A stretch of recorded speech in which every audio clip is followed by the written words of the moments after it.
Hello, and welcome back to the Bonfire. We dropped our cheery tones today because Tim just made the worst joke I've ever It was heard just in an my life. observation. I thought maybe you'd think like, You, wow, that's weird. I thought it was weird because I'm like, why am I writing the date and it's just the episode number? Because we're recording this on April 22nd and it's the 22nd episode of our fourth season. he did this when we did 420 too. He was like, haha, episode 420. Oh, apparently. I don't know. I'm just saying. Anyway, look, hello and welcome back. It's great to be back, I think. Oh, Tim's disappointed in me now, but that's okay. Is a somewhat nice, somewhat bad No, day I'm in disappointed in Chicago. myself because I forgot to make a 420 reference in the poster afterwards. And like, this so would have fit in this way. And so it's all right. We go Siri, forward. Siri, play Stoner by Young Thug. Yeah. Yeah, enjoy that if that somehow turned on your Siri. But yeah, hello and welcome back around the bonfire. It's the show that had like 11 comments on YouTube. That was pretty fun. I was surprised. Now, granted, somebody actually did pump up their odds. They were commenting like 4 or 5 times. That was impressive. You'll be one of the people who gets a sticker. We're going to send 2 out. I don't know where we're getting these stickers, but we will. Tim, I texted you about this. Did you know we had Spotify comments? Because until somebody commented on a YouTube video saying you guys don't read the Spotify comments, I did not. I vaguely knew and that they existed, and I did not think to check them because normally I'm not the one that's in Spotify, and when I am, it's normally because something has gone wrong. So Yeah, now that we host everything through the site, I haven't actually opened Spotify in a while because I use Tidal.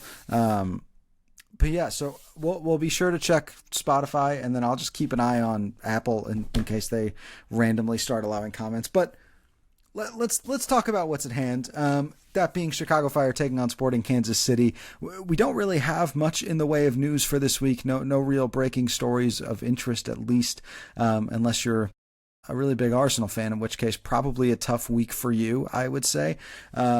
A couple, availability updates. No real updates yet, unfortunately, on Leo Baoso.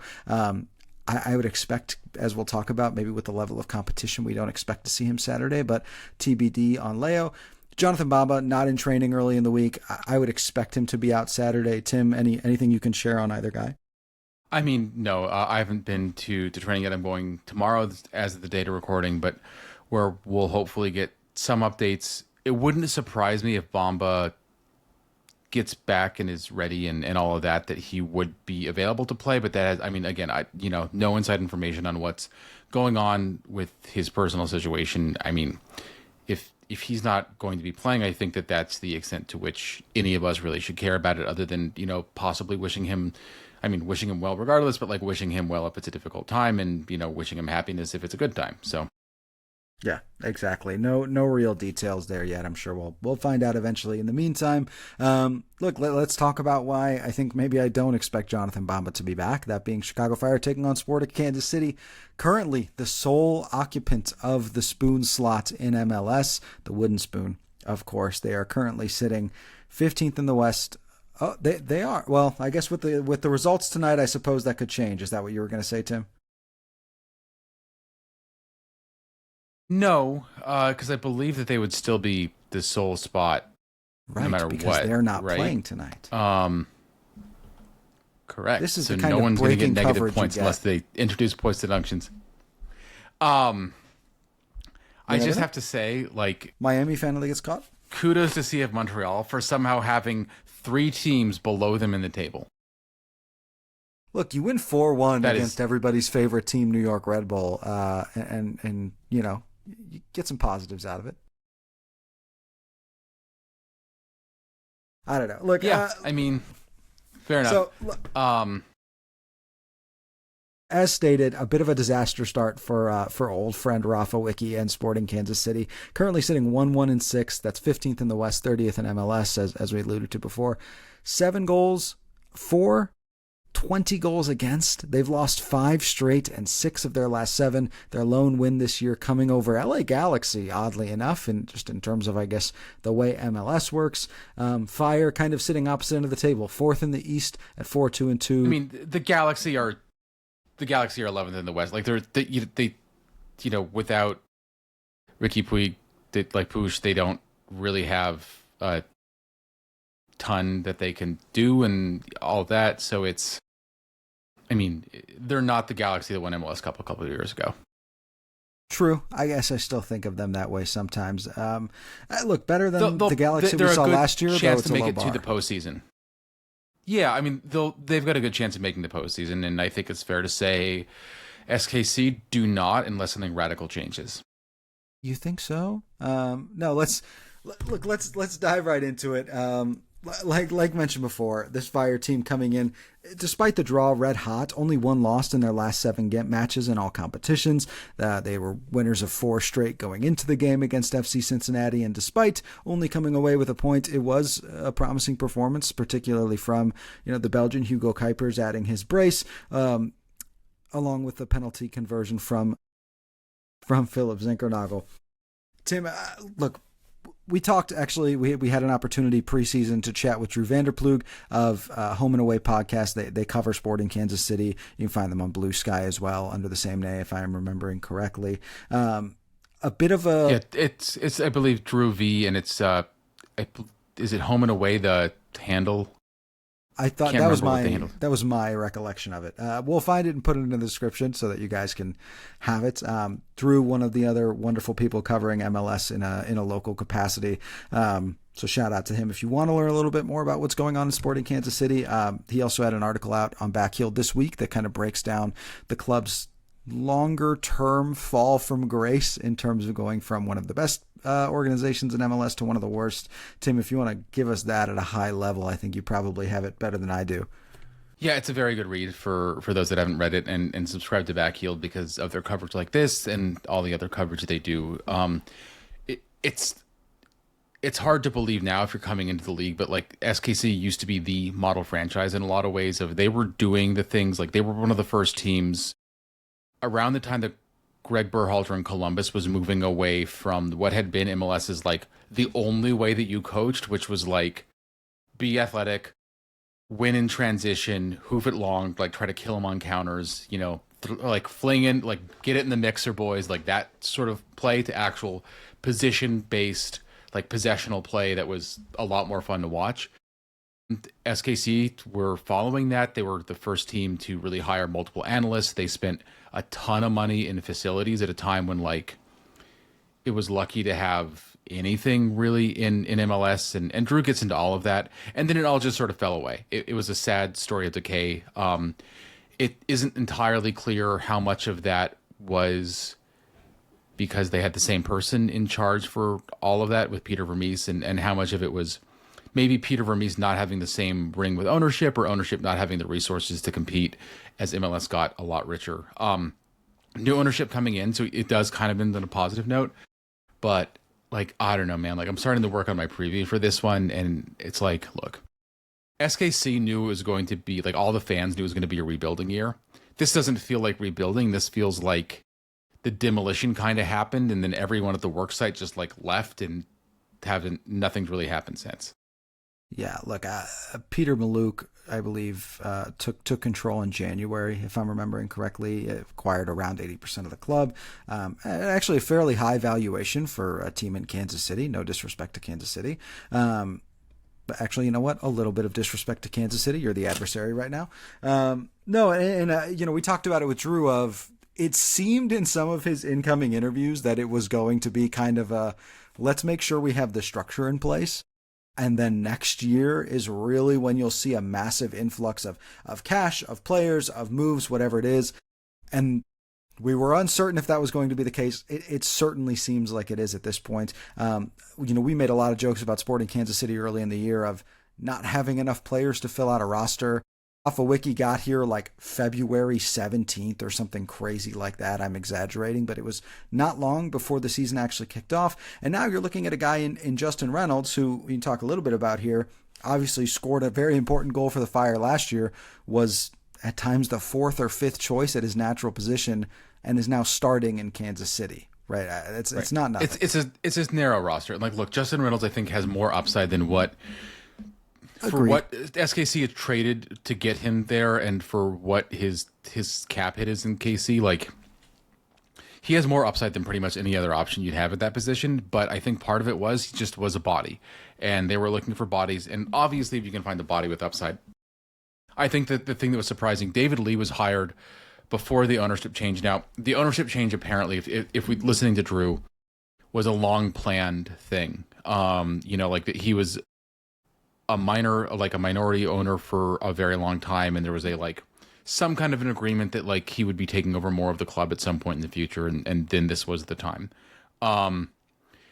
So it's not like it's catching anyone by surprise. David Lee was brought in sort of like as all of this was going on.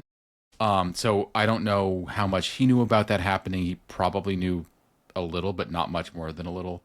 But I think the thing that was stunning to all of us is we thought he was going to go in and start making a bunch of signings, and he did not make a bunch of signings. I mean, either on the roster or with building out the front office. And I thought at the very least, when you look at what happened when Berhalter came in, because it is a similar situation of like not just replacing a head coach, but you're replacing a head coach and the chief soccer officer type person in the same offseason. The Fire dealt with it by hiring one guy that did both, and they dealt with him doing both by Greg bringing in a lot of people pretty quickly and hiring a very full front office that is now like one of the most like best developed in MLS. David Lee didn't really hire anyone either in the front office or on the squad. Wicky was hired before February 17th, but like it was like a very long visa issue, which is, I mean, just like a little hilarious because he lived here for years in like different spurts as like both a player in MLS and then as a coach. And we're like, I don't know, man. Like we saw what he did with young boys, and we really want to take a hard look at whether we want to let him back in the country. That's not a problem for this administration. Touche. I'm sorry. I think it was there. You took it. That was touche. No, I think you kind of said it well there. We talked about this with Drew. If you're curious, I would actually recommend going back and listening to that episode we did with Drew in the preseason. There's a lot of interesting bits there. One thing he talked about, David Lee as a person tends to be a little bit more methodical. He is not somebody who is going to pull the trigger and just make decisions. Greg Berhalter, also slightly different because he was coming in off a period of time where he had 6 months where he was just kind of hanging out after Copa America, 4 months, whatever it was. So he had a little more planning time.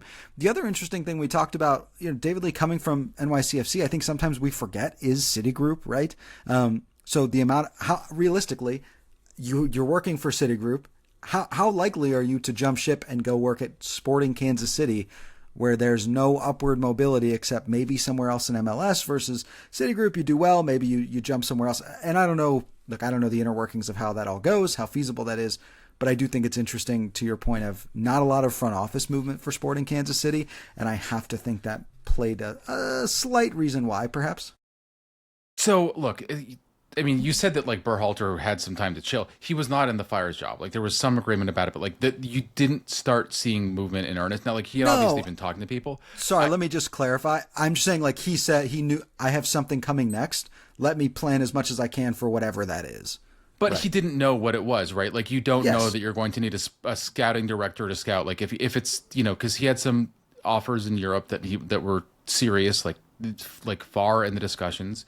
And there was some interest from some different national teams around the world. And like those would be very different profiles. And David Lee was hired last September, right? So it's not like he was thrown into it. By comparison, since we're talking Rafa Wicky coming back and like the way that happened, Georg Heitz was hired, I want to say it was like late October or like November. Like he did not have a lot of time to throw together a roster before the offseason. David Lee had more time, and there was obviously like a long dating period, and he'd been in the league, right? Like, so it's not like he's coming from outside. Heitz made a ton of mistakes with all the initial signings, and some of them stuck with the Fire for a very long time because he just had this compulsion to be giving Gaston Jimenez contracts that made it hard for him to move anywhere else, amongst other things, but that was just a very big, notable one. Lee's done the opposite. I do wonder, though, in the back of my head, and I think Drew would say, no, this is not what's going on. It's being slow, it's being methodical. You can say you're being slow and methodical, but like everyone in any business in the world, like there's a tenor for things, right? Like you can say like, I'm being careful when making decisions about what we're going to buy for the holiday season. Dude, the store needs to be full on Black Friday and after that, right? And so like you can be as methodical as you want. That still has to happen or you're failing in your job. And I do kind of wonder to some extent if some of it is that David Lee didn't realize how good he had it with the proprietary tools that he had access to with Citigroup and analytics, the scouting network, and all of that. Yeah, and how little his Rolodex would translate to the ask that he has in Kansas City versus what he had in City Football Group. Because, hey, do you want to come take a job with City Football Group and live in arguably the capital of the world? Is a different pitch than you give guys from, hey, do you want to come to the middle of the country and live in a city that you may have heard of because they're playing some World Cup games and some blues and they have good barbecue, right? And Taylor Swift's husband, future husband. But the problem is Patrick Mahomes' wife is also there. It's not a 1-to-1 on those, Tim. Truly a yin and a yang situation. Oh God! All right, let's. Oh, I have another joke I'll tell you after we get off here. I don't want to say it. Anyway, look, let's talk Chicago Fire and how this maybe actually applies, right? Look, we've talked a lot about this Fire team and how they seemingly rise and fall to the occasion. Look, taking in the full context of the season, we talked about how important this 8-game stretch is. You draw against Cincinnati when you could have had a win, so you're already feeling a little bit disappointed in the result as you come back home here. I'm curious here how do I phrase, any concern for a look-ahead game here, right? We're going to talk, I think, a little bit about the potential for maybe rotating some of the squad, and I think that should clue the listeners in of where this Sporting Kansas City team ranks, how they are looked at maybe, but also this is a Fire team that has had trouble locking in the Greg Berhalter era. Like, just call it what it is. They don't show up to games they should win, and they show up to games they shouldn't win in some ways. And look, I'm generalizing there. It's not a perfect 1-to-1, but it's a trend. Yeah, I'm not sure that I buy that, to be honest. You don't buy that? Like, well, let's pause. Let's pause. I would not say it's a perfect 1-for-1. You're going to tell me there's not a trend there? I mean, I think that the story for the Fire last year was that they typically won games that were against mid-tier opponents, and they struggled against opponents that were above them in the table by any substantial amount, right? Sure. And I think I guess I'm putting more in the context of the worst of the worst and the best of the best. Those results tend to flip. You beat Miami away, you lose to DC United at home. I mean, that was a draw, excuse me, but same difference. And they were at polar different parts of the season. You know what I mean? Yeah, I mean, those are just the two that come to mind. Sure, and like I think that like that's the thing. Like the early Fire, like they did have a stretch in. Really, it was like around this time last year. It was like April, and arguably maybe it was the Nashville game that was the turning point. That terrible, like the worst loss in team history. Maybe it was a little bit of like, you know, I think they played better against Orlando. They didn't win that one, but. And then they had like a stretch when they had that midweek game against Minnesota United that sent them out of the Open Cup, and they lost the games on either side of that. And like other than that, like I think that it's like you look at the losses outside of that, and it was like Nashville, San Diego, who were flying last year, Philadelphia twice. You know, like I don't really like. There wasn't really a single game, I think, after probably like the 4th of July that the Fire lost that you thought, okay, well, that was a game against a team that they should have beat. I mean, NYCFC, you could kind of go either way. Like, I think that NYCFC was a better team than the Fire overall last year, and they kind of knew more about how they were playing and stuff like that. And so I don't think the Fire should have gone into that being like, we are clearly the better team and we should expect to win this one.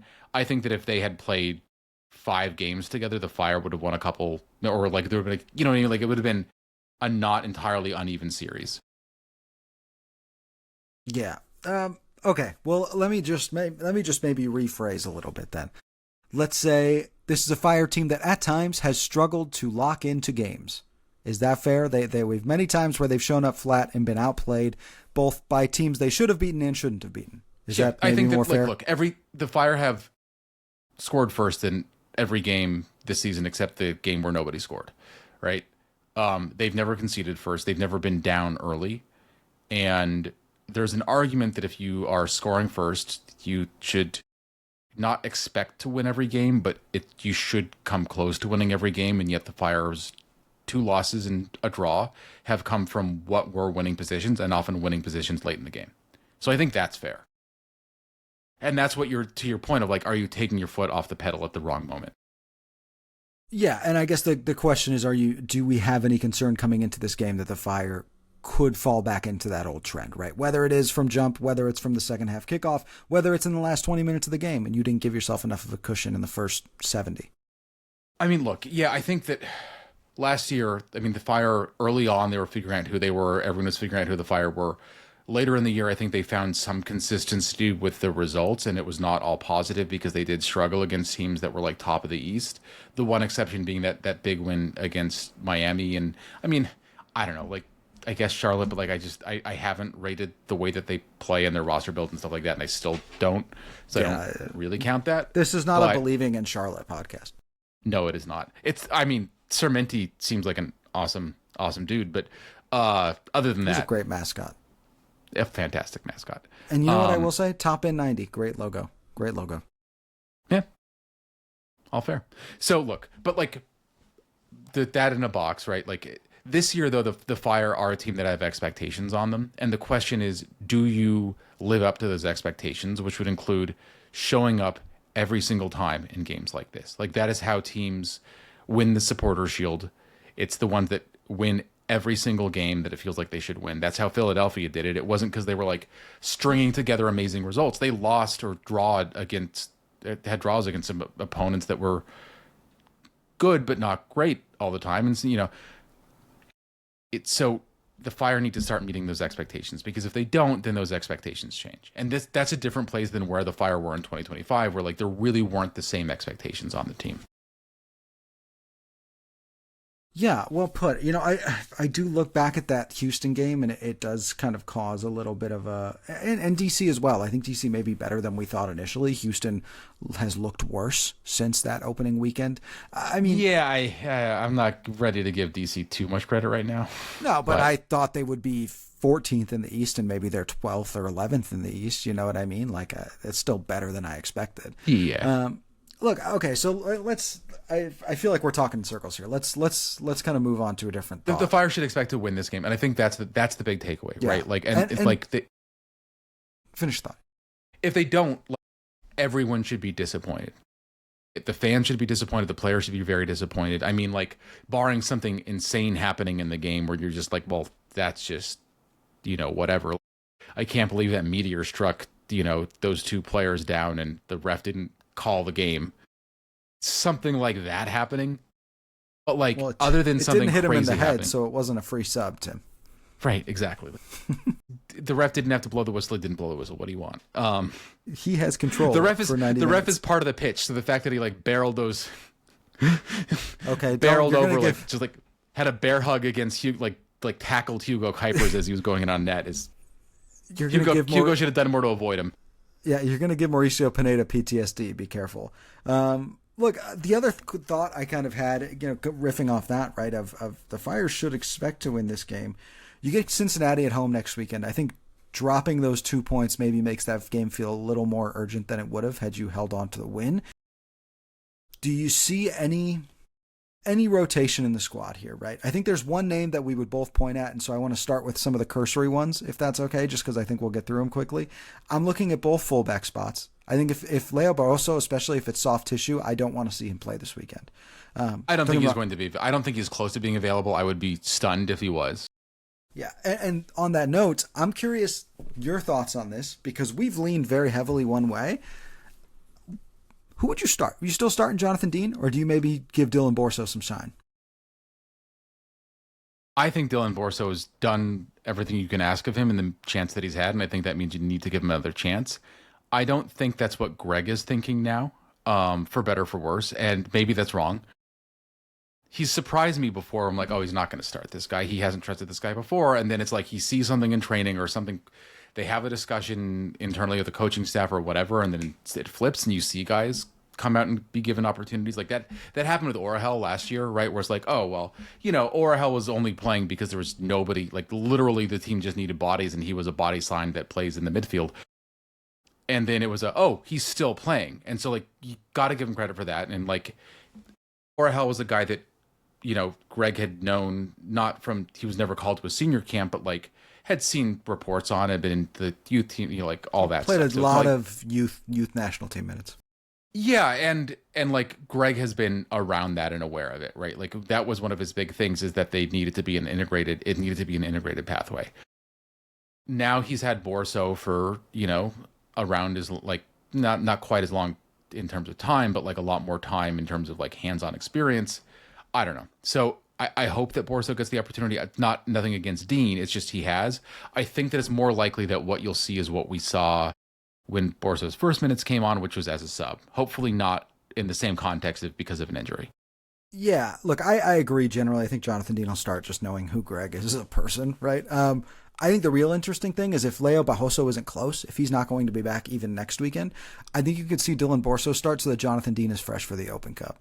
That's the interesting thing here, right? Fire playing a week from today, the 29th against St. Louis at SeaGeek, and you want Jonathan Dean starting that game if Leo Barroso isn't available, just because you want a stronger floor in that game.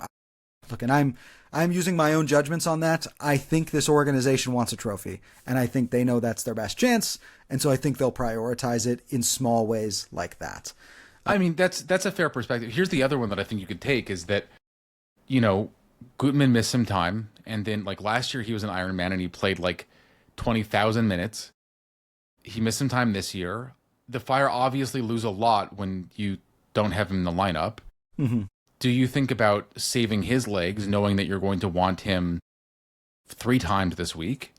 And if the idea is you have someone on as a sub, then do you take a look at the game state? And the other side of it is like, look, you feel comfortable putting Borso in on one side, not both sides. Dean can be your sub on both sides. Radojevic, we've only seen him on one side. I think that's where he's likely to play. And like, does that give you something? I mean, I can see Radojevic also being tapped for Open Cup minutes as well. Maybe not starting, but as a plan. Like, I don't know. Yeah, I could all those see, seem like possibilities. Same thing, right? I could see it's not out of the realm of possibility to me that you get a Borso Radojevic fullback pairing in this game. Again, I would say of the two, more likely is probably Dylan Borso, because in the same way that Jonathan Dean gives you a certain defensive floor, I think Vic, for what you lose going forward, he's performed well defensively in the minutes he's gotten, and so I would just expect to see more of that. If they were just, this is not going to be a particularly good St. Louis City team, I think is the idea. So you're a little more comfortable playing on a defensive foot as opposed to an attacking foot. I mean, that's one way to look at it. I mean, the other is like maybe you do then want to have that offensive element because you get ahead. Now, I mean, obviously that did like that part of the game plan went great for the Fire and the first 2/3 of the game last week. Yeah. And then they weren't able to hold on and they didn't switch to the defensive thing too quickly. But I think the challenge with being defensive is what happened in Cincinnati, which is, and it's not like, look, SKC are not a great team.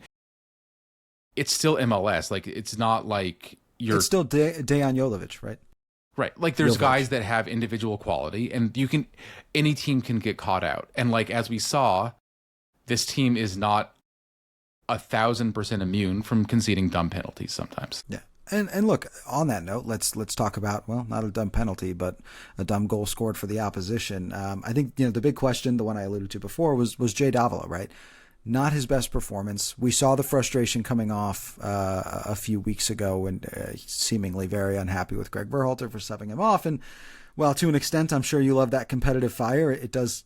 There is a limit for it, right? And you can't really back that up with your worst performance of the year, including what was ultimately the equalizer, if my memory serves me correctly. So I guess thoughts, Tim, especially with the rotated midweek. How realistically do you think the chances we see Mauricio Pineda starting in midfield? Honestly, I think it's more likely to see Maury midweek. I think we've seen that kind of rotation from Greg before, and I think he'll probably keep with it. I had thought if there was going to be a time that Jay was going to get some time, not to stew, but just, some guys just need a little bit of a break. He's still a player that is learning to control his game and all of that stuff. And so it can be beneficial. It's not like I'm putting you in the send bin. It's like, this is like, it's a little bit because of your on-field performance and some of the attitude, but it's also, learning how to be a pro. Exactly. And like, I had thought we'd see that last week. The fact that we didn't makes me wonder if we've maybe moved past it. Now, I mean, he didn't have a great performance. It was not his worst performance. So like, I'm not, again, would I do it? Yes. I don't know that that's what we'll see from Greg.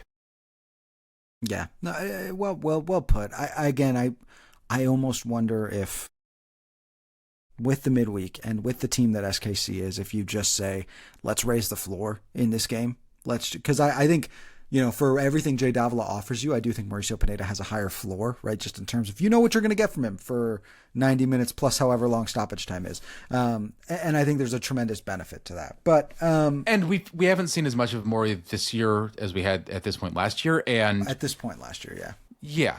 And he did start a few games early in the year, though, right? He started, this would be his third start in league play, for reference. Yeah, but he was starting to feel like a locked-in starter at this time last year, and he just doesn't this year. I do think that he played well in the Open Cup game. Obviously, it's not, the level of opponent that you're facing in this one, but I think it's this team did lose 3-0 to Colorado Switchbacks. And that's the other thing that we haven't talked about, like that. And that was not a game. Like, there's cup sets, and cup sets usually happen where, the lower division team keeps it close, and then they get the lucky moments and the lucky breaks. This was like Colorado went ahead early. They added on to their lead. They stayed ahead. They had as many shots on target as SKC had shots in total in the entire game.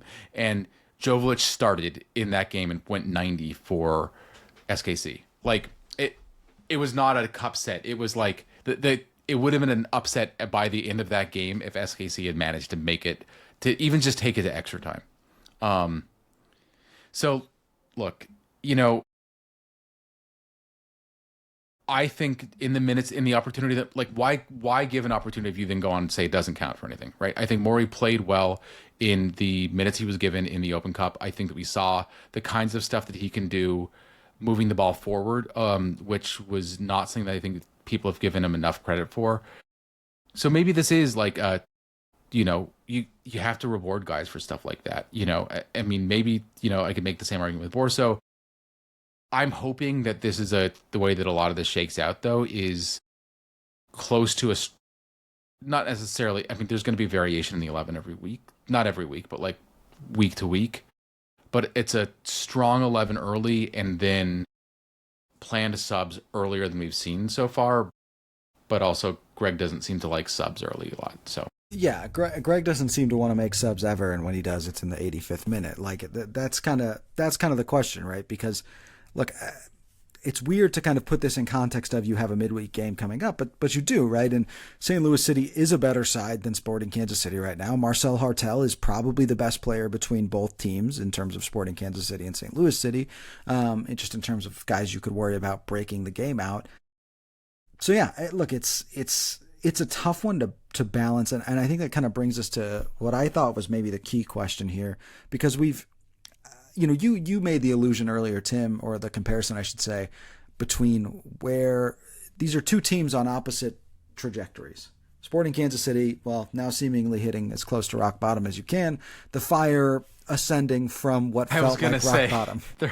They're on the same trajectory now because there's nowhere for SKC to go but up, and I feel like the Fire they is still going up. haven't won the spoon yet, Tim. So technically speaking, and they may not. Like, there is going to be competition for that woodenware, man.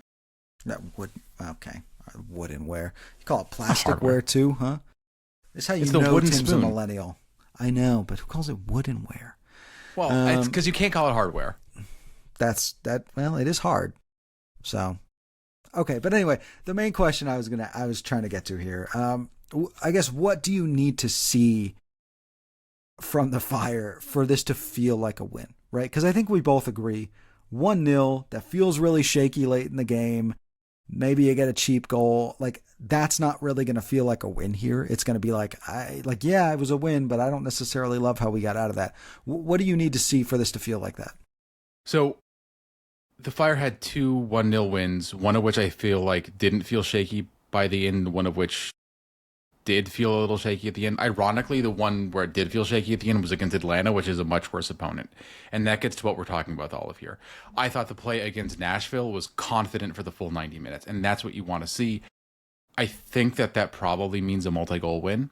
Now, are there situations where like maybe it wouldn't be and it would still feel decent? Sure. But like I think that it needs to feel like, no, like you never want anyone thinking, oh no, here we go again, right? Doesn't mean the Fire have to keep a clean sheet, but it can't feel like what cost the team against FC Cincinnati last week, or like earlier, like what happened against DC or what happened against Houston, right? Like that's the way the team has lost this year. Is it felt like something changed, and it felt like they were calling the result in question before the result actually changed. And so you just want it to be through the 90th minute or whatever the end of stoppage time is, a confident performance that it doesn't feel like you're just holding things together.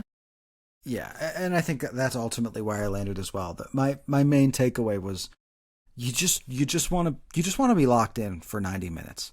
Like I agree. I think there are worlds in which a 1-0 or 2-1 win you can look back at and say it was a good win, right? And I think what that's going to come down to is, yeah, just being locked in is I want the same intensity in minute 1 as we get in minute 95, and that's not something I think we've really seen from the Fire this year. I save a couple offhand performances, but all too often we've just not seen this team locked in for a full 90 minutes. And I would also like to see Greg Berhalter tighten up the subs, man. Like figure it out. I know you only have so many players, but I can't be sitting here talking about it every single week. And then Tim's like, do we have to talk about the subs again? And I'm like, well, how can we not? Like, it was an important part of the game. It does just feel like every week they're coming at the wrong time when the table's tilted in the other direction, and it just never seems to make the impact that they're intended to make. Yeah. I mean, and occasionally they've worked out for Greg, and I'm being a little recency biased there too, to be sure. fair. Like he said he's been very complimentary at the subs when they've worked out. Like, look, let's keep in mind, like, it was a forced sub, so it's not entirely like what we're talking about here. But like, Dylan Borso's entrance to his debut was off the bench, right? Like, he wasn't given the start from the beginning. Like, so it's not like it hasn't happened, but that was not Greg's choice per se, because injuries the change had to happen. Yeah. All right. Yeah, look, I think in terms of the ways we can talk about a game between a good team and a bad team, we've said a lot here. Main point, Fire should win. If they don't, Tim will be back here with a big wig on Sunday. I haven't decided what kind yet, but I'll get him one. Tim, let's get to the portion of the show where we ask the question that needs to be asked, because it's a question worth questioning. And Tim, I'm going to ask you the question. Who's your spark and who you got? I feel like picking Hugo twice would be wrong, although I feel like that's not entirely out of the question. And you don't know if Bomba's going to be in, and like, this feels like it could be this feels like it could be a Zinkernagel game. I mean, I'm just like going down the list. Now, here's one like fun fact about Zink. He's got 4 yellows on the season already. And 5th yellow, and he misses time for accumulation. So like, that's something that he needs to keep an eye on. I don't think that should really adjust his game very much, but I think it just says something about some of the way that his season has gone in terms of luck more than anything else. Yeah, no, well put. Who you got? I'm going to say Fire. I mean, 2-0. There's entirely chances the Fire could drop more goals on them. I think you don't want to bet on that happening ever, or at least I'm not betting on that happening, because I'm saying 2-0 and not... Are you predicting the market on it? No. I am absolutely never doing that. Oh my gosh. It's like, this is where it's fun. Like, we just make jokes for us. Tim's texting me at like 8:30 in the morning, like John Oliver videos about prediction markets. This isn't an on-air thing, guys. We do this all the time. This is just who we are. Yeah. We don't even plan this. We just hit record and doesn't it feel like it doesn't feel like we prepare. Okay. No, we actually No, hey, prepare. we have an outline. Whether we stick to it, it's a different question. We do have one though. No battle plan survives contact with the enemy. Yeah. All right. So look, I'm thinking back on last week, and I had Jonathan Bamba and Leo Bajoso, and then neither of them played because of course they didn't. I'm going to go an interesting spot here. I like Jack Elliott in this game, just to kind of, keep the boat floating, keep the boat not rocking, as it were. I also think I'm surprised we haven't seen more action from Jack Elliott on set pieces this year. Obviously, he's missed some time. I would maybe look at first opportunity for Jack Elliott to score a goal. Maybe. I don't know. I'd have to look at the odds on that. I'd have to see what Polymarket says the predicted market is on it. No. God. I sports gamble like an adult. I don't predict markets. No, I like Jack Elliott, though. I think the defense is going to be key in this one. And then, just knowing how he is, his value on set pieces, I wouldn't be shocked to see him involved at the other end either. Predicting it. And I'm in the same boat as you, Tim. I could see this anywhere from Fire 1-0, but my ultimate prediction is going to be Fire 3-1. Look, Ethan Bartlow is is SKC's highest rated player in terms of goals added. We were looking at this before. I'm still not overly impressed with their defense. I think running down that left side is Andrew Gutman going against Justin Reynolds, and God love Justin Reynolds. I don't think that's a fair fight. I just don't. You're not overly impressed with the defense that has allowed the most goals in the league. This is the kind of analysis you can expect from most people. No way they have the most goals in the league. Is that accurate? Allowed the most goals in the league. They've allowed 20. Orlando's allowed 26. They're going on a historic run, and I guess Cincinnati's allowed 23. Yeah. And Montreal has 20. New York Red Bull has 23. Red Bulls are 23. They are way up there. Okay. No, they are. They're a bad defense, but that's I try to be nice. Red Bull's 4-4 right now. Jesus. Wish I was watching. Dude, if for people that are not watching the Red Bulls, they are the must-watch team this year because it's in a very different way. It's a bunch of young kids playing. That's cool. It's Michael Bradley, who, spent a little bit of time, playing soccer in Chicago, which is kind of cool. And it is, dude, their games are chaos. They win some impressive games. They lose some stupid games. They're having a 4-4 slugfest late with DC United as we are currently recording. It's wild, man. It is wild. Yeah. No, but it's fun to watch wild. Yeah, it's almost like the Fire of 2025, where it's I don't know who's going to win, but it's probably going to be a fun game. That was always my pitch in last summer. Was I was like, oh, should I watch the Fire? I was like, you're going to enjoy it. It's a fun. It's going to be fun. If you like soccer games with goals, then yes, the Fire will score them. They will get them scored on them, so there will be goals. And if you're a neutral, that's fun. So yes, you'll enjoy it. All right, that is as good a place as any to, I think, wrap us up for the day. A shout out again to everybody who left comments. I'm going to keep that going. I don't know how many stickers we have. I feel like we have a lot. So we'll get people reached out to this week from the last 2 episodes. Continue commenting. If you leave questions in the comments, we will answer them. I know we're always a little bit off because it's a review kind of thing. But if you want to think ahead, feel free to leave questions for St. Louis City. We'll be talking that on Sunday as well as the recap, or whatever you'd like. And we'll go ahead and answer those on Sunday if we see them and if they're actual questions. You can't just ask Tim what his favorite color is, though I would bet it's orange. No. Dude. Well, who says orange? Don't tell anybody. This is a cliffhanger. The Dutch? If you guess Tim's favorite color, you get 2 stickers. All right. Thank you so much for joining us here. You can stay tuned to the website, menofred97.com. That's where you'll find any and all news coverage, analysis,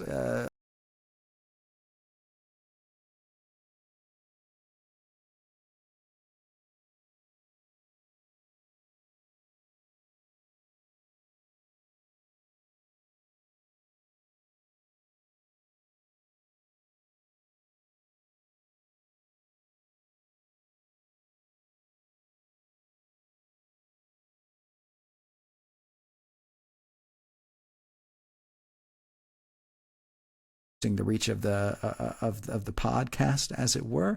And then if you go ahead and subscribe as well, that actually does matter, so you can stay informed. We've got obviously our previews and reviews coming out every week, but it's always good to stay tuned because you never know when breaking news is going to happen. And Tim and I are both going to be torn away from our loving wives and have to sit down and talk soccer for an hour. And that's just, gosh, it's the worst thing in the world, isn't it, Tim? Man, just orange, man. I can't get over it. Okay. Why'd you do me like that, man? You'll be all right. We're not going to reveal this until I guess it or someone in the comments guesses it. But thank you, and no double guessing on that one. By the way, you get one guess. All right, Look, we're making the show interactive, Tim. We got to get we're with making the the show times. go way longer than it needs to. Okay, I'm sorry. Thank you so much for listening in once again. For Tim, for our illustrious producer Austin, I'm John. Thank you so much for joining us around the bonfire. And come on, remember that.